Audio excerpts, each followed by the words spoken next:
David et Jesse Peterson sont les créateurs des langues Dothraki et Valyrien dans A Game of Thrones ainsi que du Shakobsa pour Dune. Ils sont les seuls au monde à gagner leur vie grâce à cette activité, qui est pour eux un véritable jeu. Yeratzalar Nakoki Ani, Zekoi Kwayi, Sois tu es mon dernier espoir, sang de mon sang, que serait la série Game of Thrones sans ces échanges plongeant le spectateur dans les luttes pour le trône de fer? Dans les films Dune, le peuple Fremen parle lui le Shakobsa en roulant les airs. Originellement c'était un dialecte de chasseurs, dont s'est inspiré le romancier Frank Herbert pour son livre, porté à l'écran notamment par Denis Villeneuve. Mais Frank Herbert, comme George R.R. Martin dans sa saga médiévale, n'ont glissé que quelques mots de ces langues dans leurs pages. À l'issue d'un concours en 2009, David Peterson a été choisi pour développer le Dothraki.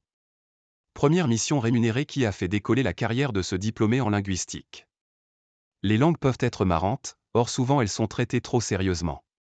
Il faut rire si on se trompe, estime l'expert lors d'une masterclass au Festival international Sérimania à Lille, nord de la France. Avec sa femme Jessie, 42 ans, qui a toujours aimé jouer avec les mots, ils partent des scénarios et s'interrogent sur l'environnement des protagonistes, leur histoire, les objets dont ils se servent. Et on extrapole, dit David. Jessie par exemple pour le dessin animé de Pixar Élémentaire devait créer une langue où l'on entendait le feu.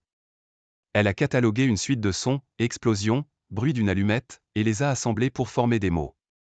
Dans la rue, elle a déjà entendu des enfants interpeller leur père dans ce langage. Une fierté. Les communautés de fans de Game of Thrones vouent un culte aux Dothraki ou aux Valyriens, qu'il est possible d'apprendre via des courroux, pour le second, par l'application Duolingo où l'on peut entendre leur voix. Le recours à des créateurs de langues s'est développé depuis Star Trek où était utilisé le Klingon, créé par Marc Ocran en 1985. Nombre d'entre eux ne peuvent cependant vivre de ce travail. Des langues vivantes.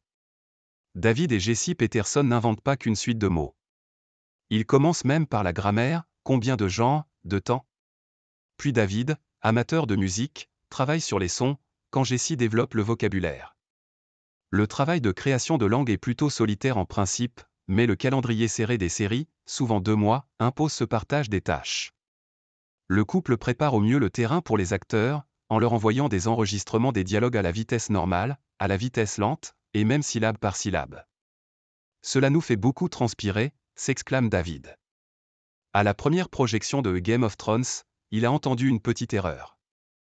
C'était tellement embarrassant, lâche-t-il. Le duo crée parfois des nouveaux alphabets, pour des messages écrits à l'écran, comme dans la série Vampire Academy. On part d'images, on crée des symboles, qui deviennent des lettres, explique David, faisant le parallèle avec l'invention de l'écriture il y a 5 millénaires.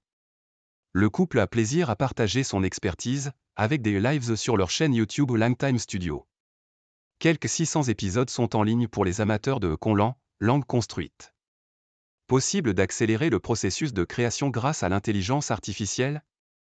Cela serait beaucoup de travail d'entraîner l'IA pour produire un petit nombre de choses, autant utiliser ce temps à créer la langue soi-même, balaie David.